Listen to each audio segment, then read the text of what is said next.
کوئی اولیاء کرام کا, صحابہ کرام کا, نہ سرکار دو عالم علیہ الصلوۃ والسلام کی یاد میں کوئی دن مناتے ہیں, کوئی پروگرام کرتے ہیں, ان کا ذکر کرتے ہیں, تو اس میں کوئی قباحت نہیں. یہ حج پورا ہے ہی اللہ والوں کی یاد. اور سبحان اللہ, میں اپنی بہنوں سے بھی ایک بات کر لوں کہ ماں کی ادا تھی نا صفا مروہ, ہے تو عورت کی ادا, مگر میلین اخدرین میں عورت کو دوڑنے سے منع کر دیا. سمجھ رہے ہیں بات, کہ گرین لائٹس میں مرد دوڑیں گے, عورتیں نہیں دوڑیں گی, حالانکہ وہاں تو عورت دوڑی تھی. What is the logic behind this, کیا وجہ ہے؟ سبحان اللہ, دیکھیں کتنا پاکیزہ دین ہے ہمارا. شریعت کو یہ پسند نہیں ہے کہ چونکہ مرد چل رہے ہیں اور عورتیں بھی ساتھ چل رہی ہیں, اگر عورتیں مردوں کے ساتھ دوڑیں گی تو ان کے پردے کے معاملات, ان کے جسم کی حیت ایسی ہے کہ وہ دوسروں پر ظاہر ہوگی. تو پردہ اتنا مطلوب ہے کہ صفا مروہ کے درمیان, حالانکہ دوڑی ماں تھی, عورتوں کو منع کر دیا گیا کہ آپ نارمل چال سے چلیں گی, مرد دوڑیں گے. یہ میرا اور آپ کا دین ہے. یہ میری بہنوں کو کیا ہو جاتا ہے کہ میلین اخدرین کے سامنے تو نارمل چال سے چل رہی ہیں, اور جناب وہیں مکے میں شاپنگ سینٹر میں, مدینے میں شاپنگ سینٹر میں بعض اوقات بے پردہ. چلو وہاں پردہ کر بھی لیا تو پھر یہاں آ کے کیوں بے پردگی والے معاملات کرتی ہیں؟ سیکھیں اس اسلام کے اس حکم سے کہ اسلام کو کتنا پسند ہے کہ عورتیں جو ہیں وہ مردوں سے اختلاط نہ کریں, بے پردگی نہ ہو, اپنے معاملات کو جو شریعت نے پردے کا حکم دیا ہے اس کو فالو کریں. بہرحال اب کعبہ تعمیر ہو گیا, حضرت ابراہیم کو حکم ہوا کہ اے ابراہیم لوگوں کو بلاؤ. حضرت ابراہیم علیہ السلام نے کہا یا اللہ مکے میں تو پبلک تھی نہیں نا, میری آواز کیسے پہنچے گی؟ اب میرا بیان اس وقت کراچی میں ہو رہا ہے, لیکن مجھے امید ہے دنیا کے کئی ملکوں میں لوگ سن رہے ہیں. اگر حضرت ابراہیم کے زمانے میں تو کوئی سیٹلائٹ نہیں تھی, آپ جبل ابو قبیس پر, یہ جو بالکل صفا کے ساتھ پہاڑ ہے, آپ اس پر چڑھ گئے. اللہ نے فرمایا اے ابراہیم تمہارا کام آواز لگانا ہے, ہمارا کام آواز پہنچانا ہے. یہ کیسا روحانی سیٹلائٹ تھا. حضرت ابراہیم نے آواز لگائی. حدیثوں کے یہ الفاظ ہیں, اس وقت دنیا میں جتنے لوگ تھے all around the world, سب تک حضرت ابراہیم کی آواز پہنچی. آپ نے کہا ہے لوگوں اللہ کے گھر کی طرف آؤ, حج کرو. آپ کی آواز صرف انسانوں نے نہ سنی, جنات نے سنی, چرند و پرندے سنی, ماں کے پیٹ میں جو بچے تھے انہوں نے سنی, عالم ارواح میں روحوں نے سنی. سبحان اللہ, روایت کے الفاظ ہیں اس وقت جس نے جواب دیا, جس نے اس کی جواب میں لبیک کہا, سبحان اللہ, جس نے ایک بار لبیک کہا وہ ایک بار حج کرے گا.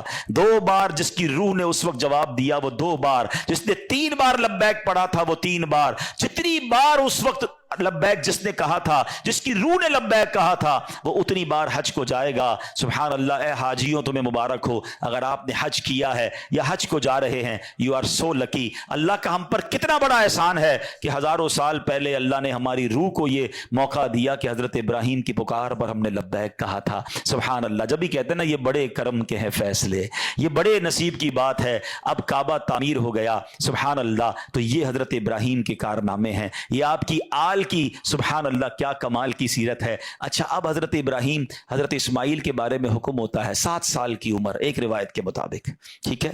خواب میں آپ کو کہا جاتا ہے آپ نے 3 راتوں تک مسلسل خواب دیکھا کہ اپنے بیٹے کو ذبح کرو. اگین ذرا سمجھیے گا, قربانی کا لیول. 99 ایئرز کی دعا کے بعد بیٹا ملا ہے. پہلے حکم ہوا صحرا میں چھوڑ کے آ جاؤ, آپ چھوڑ کے آ گئے ہیں. کتنا بڑا امتحان تھا. اب اس سے بڑا امتحان کہ اب اس کو ذبح کر دو. اچھا, اب یہ بھی جلیں, آج آپ کو بہت خوبصورت بات سننے کو ملے گی کہ آپ کو جب 8 ذوالحجہ کی آپ نے خواب دیکھا نا, تو آپ کنفیوز رہے کہ یہ شیطان کی طرف سے یا اللہ کی طرف سے خواب ہے. تو یہ جو سوچ بچار ہے نا, سوچ بچار کو کہتے ہیں ترویہ. تو جو 8 ذوالحجہ کا دن ہے اس کو یوم الترویہ کہا جاتا ہے. اس کی وجہ یہ ہے, ایک بار پھر خواب آیا تو آپ نے یقین کر لیا کہ یہ اللہ کی طرف سے حکم ہے. تو اس لیے 9 ذوالحجہ کو کیا کہا جاتا ہے؟ یوم عرفہ. عرفات کہتے ہیں پہچان کا دن. آپ کو یقین ہو گیا کہ یہ خواب اللہ کی طرف سے ہے. اور 10 ذوالحجہ کو آپ ذبح کرنے کو چلے تو یوم النحر کہا جاتا ہے, ذبح کا دن. یہ ایکچولی یوم ترویہ, یوم عرفہ اور یوم النحر یہ حضرت ابراہیم کی کیفیات تھیں, سوچ بچار میں ہے. تو اس کا مطلب کیا ہوا کہ یہ یوم ترویہ تھا. عرفہ والے دن آپ کو یقین ہو گیا اللہ کی طرف سے, تو اب آپ نے اس کو یوم عرفہ, اور پھر جس دن ذبح کرنے چلے تو یوم النحر. اچھا, اب آپ نے کمال یہ کیا کہ جب آپ کو یقین ہو گیا نا, آپ نے اپنے بیٹے سے بھی پوچھ لیا کہ بیٹا مجھے اس طرح خواب آیا ہے, تم کیا کہتے ہو؟ 7 سال کا بیٹا ہے, ایک روایت کے مطابق ان کی 10 سال عمر ہے. اللہ اکبر. وہ بیٹا بھی کیسا ہے, جب آپ نے بیٹے سے پوچھا یا بنیا انی ارا فی المنامی, قرآن میں یہ الفاظ موجود ہیں، انی اذبحو کا فانظر ماذا ترا، اے میرے بیٹے میں نے خواب میں دیکھا کہ میں تجھے ذبح کر رہا ہوں، تیری کیا رائے ہے؟ ہائے ہائے، بیٹا کیا کہتا ہے؟ یا ابت افعل ما تؤمر، اے والد صاحب کیجئے جس بات کا آپ کو حکم دیا جا رہا ہے، ستجدونی انشاء اللہ من الصابرین، خدا نے چاہا تو قریب ہے آپ مجھے صابر پائیں گے، صبر والا پائیں گے۔ اللہ اکبر۔ اور ایسا ہی ہوا، آپ اپنے بیٹے کو لے کے جا رہے ہیں، آپ نے اپنی بی بی ہاجرہ کو کہا اس کو تیار کر دو میں کہیں لے جا رہا ہوں، بتایا نہیں ماں کو، انہوں نے بڑا تیار کیا ان کو، آگے گئے تو اب شیطان اتنی بڑی قربانی کو کیسے ہضم کرتا، فوراً گیا بی بی ہاجرہ کے پاس، اے ہاجرہ پتہ ہے تمہارے شوہر کہاں جا رہے ہیں اپنے آپ کے بیٹے کو لے کر، کہاں جا رہے ہیں؟ کہا ذبح کرنے جا رہے ہیں۔ کہا نہیں۔ اب شیطان کہتا ہے کہ ہاں اس لیے کر رہے ہیں کہ اللہ کا حکم ہے۔ کہا اللہ کا حکم ہے، پھر ٹھیک ہے میں راضی ہوں۔ ہائے ہائے ہائے، رب کا حکم ہے نا، کیسی ماں تھی، کہتی پھر میں راضی ہوں۔ شیطان کا ادھر بس چلا نہیں، حضرت اسماعیل کے پاس پہنچ گئے، تمہیں پتا تمہارے ابو کہاں لے جا رہے ہیں؟ کہا ابو کہیں لے جا رہے ہیں مجھے، کہ تمہیں ذبح کرنے لے جا رہے ہیں۔ کہا کوئی باپ بھی بیٹے کو ذبح کرتا ہے؟ کہا ہاں اللہ کا حکم ہے۔ کہا اللہ کا حکم ہے، پھر میں بھی راضی ہوں۔ سبحان اللہ۔ اب جب حضرت اسماعیل نے حضرت ابراہیم کو پتہ کیا کہا کہ والد صاحب اب آپ ذبح کرنے لگے نا، 2-3 میری گزارشات ہیں، ذرا مجھے اچھے طریقے سے باندھ دیجیے گا، ہیں ایسا نہ ہو کہ جب مجھے آپ ذبح کریں تو میں زیادہ تڑپوں تو میرے خون کے چھینٹے آپ کے کپڑوں پر گریں گے تو آپ کے کپڑے خراب ہو جائیں گے، چھری کو ذرا تیز کر لیجیے گا تاکہ مجھے تکلیف کم ہو، مجھے الٹا لٹا کے ذبح کیجیے گا تاکہ آپ میرا چہرہ نہیں دیکھ سکیں گے، اور ہاں یہ جو میرا کرتا ہے نا میری ماں کو دے دیجیے گا تاکہ اس کو بیچاری کو تسلی ہو جائے۔ کیا دنیا نے ایسی قربانی دیکھی ہے؟ اب سنو، حضرت ابراہیم نے بالکل ویسا ہی کیا، آپ کو باندھ بھی دیا، آپ کو لٹا بھی دیا، اور آپ نے چھری چلا بھی دی۔ ابھی حضرت ابراہیم کا واقعہ سنا تھا نا کہ آگ کا کام جلانا ہے، اللہ چاہے تو نہیں جلائے گی، چھری کا کام کاٹنا ہے، اللہ چاہے تو چھری نے کام نہیں کرنا نا، آپ نے اپنا کام پورا کر دیا، وہ تو کر چکے جو کرنی بشر کی ہے۔ مگر پھر کیا ہوا؟ سبحان اللہ، یہ امتحان ختم ہوا اور اب آسمان سے آواز آئی، حضرت ابراہیم بالکل اوپر بیٹھے ہیں اور چھری چلا رہے ہیں تو اوپر سے آواز آئی، سبحان اللہ، اللہ اکبر اللہ اکبر۔ آپ نے جب سر اٹھایا تو دیکھا جبریل امین جنت سے مینڈھا دمبا لے کر آ رہے ہیں، تو آپ سمجھ گئے میرے امتحان کا وقت پورا ہو گیا ہے۔ بے شاختہ آپ کی زبان سے نکلا لا الہ الا اللہ واللہ اکبر، تو حضرت اسماعیل تو نیچے لیٹے ہوئے تھے، وہ بھی سمجھ گئے کہ لگتا ہے ہمارا امتحان پورا ہو گیا، وہ کہتے ہیں اللہ اکبر وللہ الحمد۔ کیا یونیک تکبیر ہے، کن 3 شخصیتوں کی زبان سے نکلا ہے؟ پہلا پارٹ حضرت جبریل کی آواز میں، is the middle part of that تکبیر، حضرت ابراہیم نے ادا کیا ہے، اور آخری حصہ ہے حضرت اسماعیل کی زبانی۔ ذرا سوچو تو صحیح کیسا منظر ہوگا، ذرا مل کے تکبیر پڑھیں اور اس منظر کو یاد کریں۔ اللہ اکبر اللہ اکبر لا الہ الا اللہ واللہ اکبر اللہ اکبر وللہ الحمد، اللہ اکبر اللہ اکبر لا الہ الا اللہ واللہ اکبر اللہ اکبر وللہ الحمد، اللہ اکبر اللہ اکبر لا الہ الا اللہ واللہ اکبر اللہ اکبر وللہ الحمد۔ یہ اپنے بچوں کو بتائیں، آپ خود بھی بتائیں، ہمارے بچے، ہماری فیملی قربانی کو ہم نے فیسٹیول بنا دیا ہے، گائے آ رہے ہیں، بکرے آ رہے ہیں، انجوائے ہو رہا ہے، گھوم آ رہے ہیں، پھر آ رہے ہیں، پھر باربیکیو پارٹیاں۔ کبھی تو یاد کرو یار کیا ہوا تھا، یہ کیوں کر رہے ہیں قربانی، یہ کیسی قربانی کی داستان ہے، کب بتائیں گے ہم، کب اس کو سوچے تو صحیح۔ ہمیں خدا کی قسم ایک بار ان کو ہمیں زندگی میں اگر ہمیں بھی یہ کہہ دیا جائے کہ چلو ہر سال نہیں، زندگی میں ایک بار آپ بھی اپنا ایک بچہ ذبح کرو، کیا حال ہوگا؟ کتنی بڑی آسانی، بکرے کاٹو، گائے کاٹو، خود ہی کھاؤ، انجوائے کرو، شریعت نے کتنا آسانی کر دی ہم پر، لیکن اس قربانی کو تو یاد کریں نا۔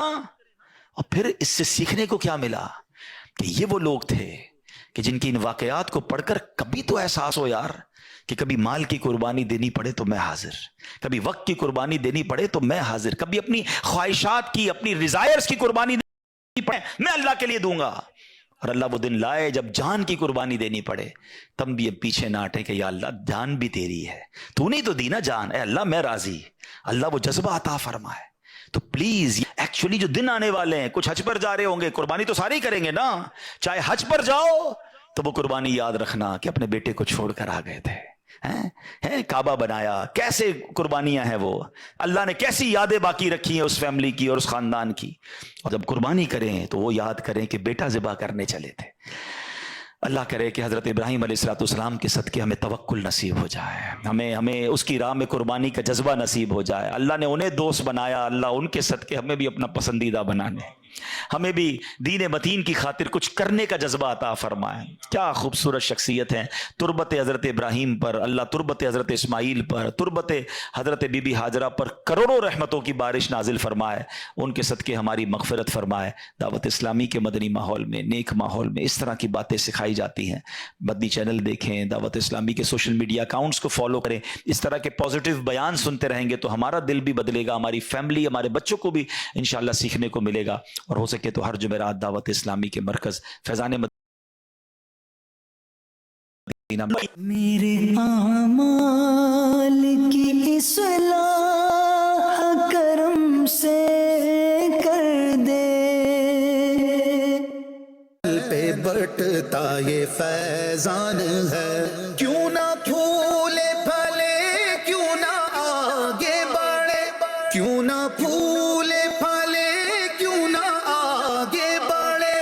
رحمت مصطفیٰ اس پہ گھر آن ہے. مرحبا مدنی چینل کی کیا شان ہے، مرحبا مدنی چینل کی کیا شان ہے، مرحبا مدنی چینل کی کیا شان ہے، مرحبا مدنی چینل کی کیا شان ہے. چینل مدنی چینل، مدنی چینل دیکھتے رہیے مدنی چینل. مشکلیں حل ہو جایا کرتی ہیں، راستے بھی نکل آتے ہیں. کیا آپ بھی کسی مشکل میں گھرے ہوئے ہیں؟ بیماری، قرضداری، تنگ دستی، آپس میں لڑائی جھگڑے، یا جادو، جنات یا بندش میں اگر مبتلا ہیں تو اب آپ پریشان نہ ہوں. اور یاد رکھیے، مسائل اور پریشانیوں کا ایک حل دعا بھی ہے. اگر آپ بھی اپنے لیے یا اپنی فیملی میں سے کسی کے لیے دعا کروانا چاہتے ہیں، دیکھیے پروگرام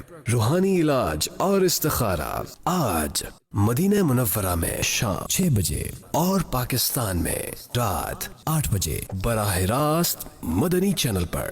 صلو علی الحبیب صلی اللہ تعالی علی محمد. مجھے اپنی اور ساری دنیا کے لوگوں کی اصلاح کی کوشش کرنی ہے انشاءاللہ.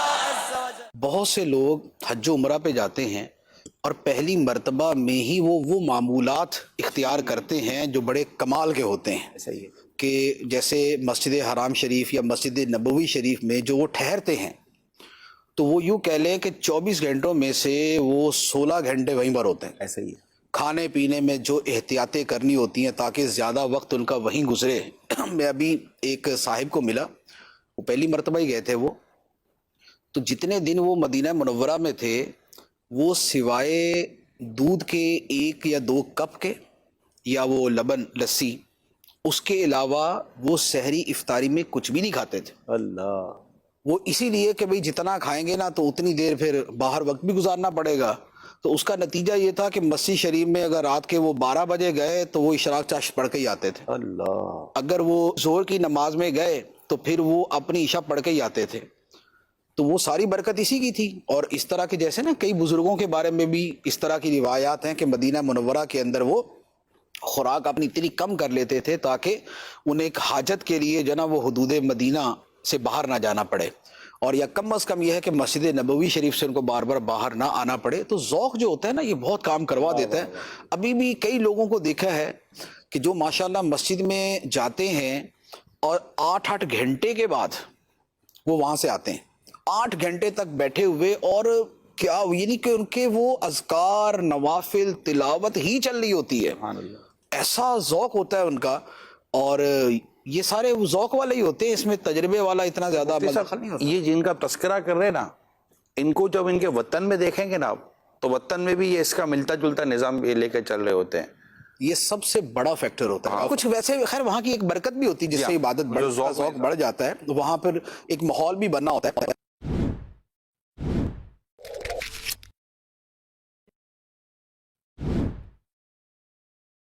جو ہم مطالعہ کریں پھر ہم اس کو دیر تک اس کو یاد بھی رکھ پائیں. مطالعہ کرنے میں ہمارا کیا انداز ہو. جو بھی چیز جتنی توجہ کے ساتھ پڑھی جائے گی، جو چیز بالکل توجہ کے ساتھ سنی ہوگی نا، جو بیان وہ یاد رہے گا. وہ ہم پر ہے کہ ہم کتنی توجہ سے پڑھتے ہیں اور کتنی توجہ سے سنتے ہیں. امت محمدیہ میں سب سے پہلے جنت میں کون داخل ہوگا؟ انبیاء کرام علیہ السلام کے بعد انسانوں میں سب سے افضل کون ہے؟ خلیفہ اول حضرت ابوبکر صدیق رضی اللہ تعالی عنہ. تو جنت میں بھی جو ہے نا وہ یہی جائیں گے امت میں. دوران نماز ہمارے دلوں میں شیطان بہت سارے وسوسے ڈالتا ہے، طرح طرح کے خیالات آتے ہیں. جب بندہ نماز کے لیے کھڑا ہوتا ہے تو شیطان نے تو اس کو الجھانا ہے. پہلے تو شیطان کی کوشش ہوتی ہے کہ نماز کے لیے کھڑا ہی نہ ہو. جب کھڑا ہو گیا تو پھر یہ پوری اپنی جماعت کے ساتھ آتا ہے کہ ان کو کسی طریقے سے ان کو الجھاؤ.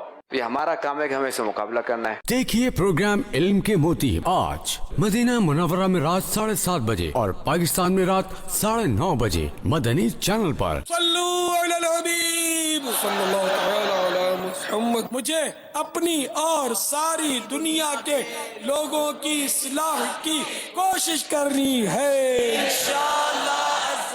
ہادیو رہنما ہمارے علماء ہو کبھی درپیش جو کوئی مسئلہ پوچھ لے حاضر ہو ہم ان کی بارگاہ. الحمدللہ رب العالمین والصلاة والسلام علی سید المرسلین اما بعد فاعوذ باللہ من الشیطان الرجیم. بسم اللہ الرحمن الرحیم. الصلاة والسلام علیک یا رسول اللہ وعلی آلک واصحابک یا حبیب اللہ. الصلاة والسلام علیک یا نبی اللہ وعلی آلک واصحابک یا نور اللہ. مدنی چینل کے ناظرین، پروگرام دارالافتاء اہل سنت میں آپ کو خوش آمدید کہتے ہیں. اللہ رب العالمین ہم سب کو دین متین کے احکامات سیکھ کر سمجھ کر ان پر عمل پیرا ہونے کی توفیق عطا فرمائے. ہمارے پیارے نبی صلی اللہ